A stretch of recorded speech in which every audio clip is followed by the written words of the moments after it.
All right, so our buddy Monk Moon, I don't know how to pronounce that username, has says, do you think we'll ever reach a point where we're aware of our subconscious mind?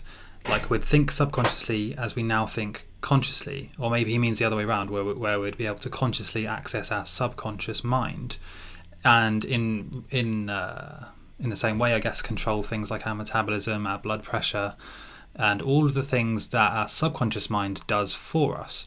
Now, this is a two-part question with a two-part answer, because your subconscious mind is, in essence, completely unattainable for your conscious mind. And what I mean by that is you can't access your subconscious mind. That's why it's your subconscious. It controls so many things that you have no idea you even do, like your body temperature, like the pressure inside your organs and how it all interlinks, and creating and secreting hormones at the right time in response to certain stimuli. And there's just so many, literally tens of thousands of complex processes that happen in your body that your subconscious mind sort of controls and governs. Now, do I think we'll ever be able to access that entire thing? No, probably not.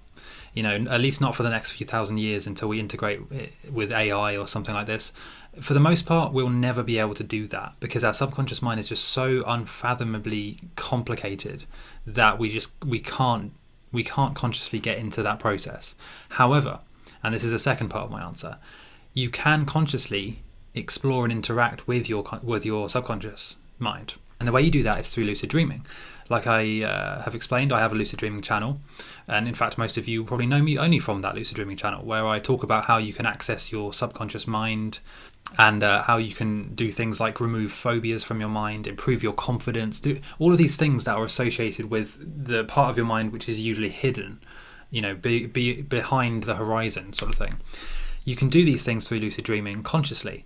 And that is something which I've taught for years. This is something that anyone can learn how to do. So I think that you can't, it depends what you want to use or access your subconscious mind for. If you want to try and do weird things like alter your metabolism and things, probably not. You probably can't do that, at least until we integrate with AI and learn how to get involved with those processes in more depth. That being said, there is somebody called Wim Hof who has been able to interact with his subconscious mind and his internal processes much more than the average person.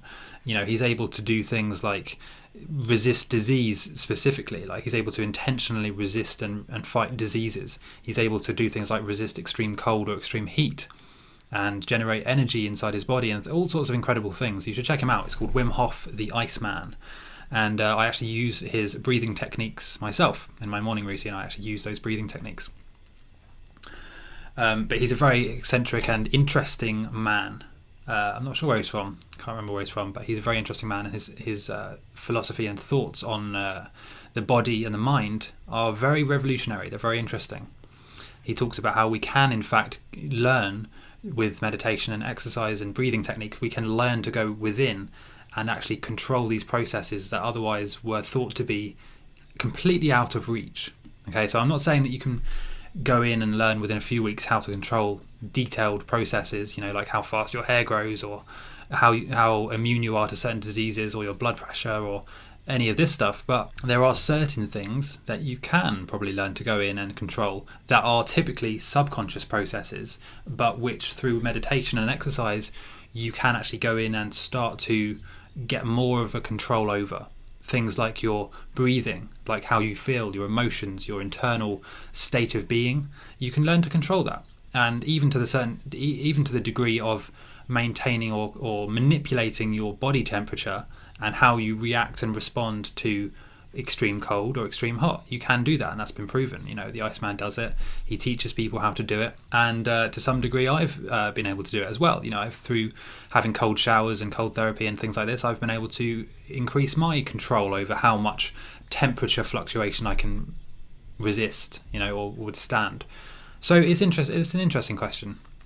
If you do have any other questions, let me know in the comments section and I'll try and answer them as best as I can. Also, click my links in the description, and I'll see you next time. Done.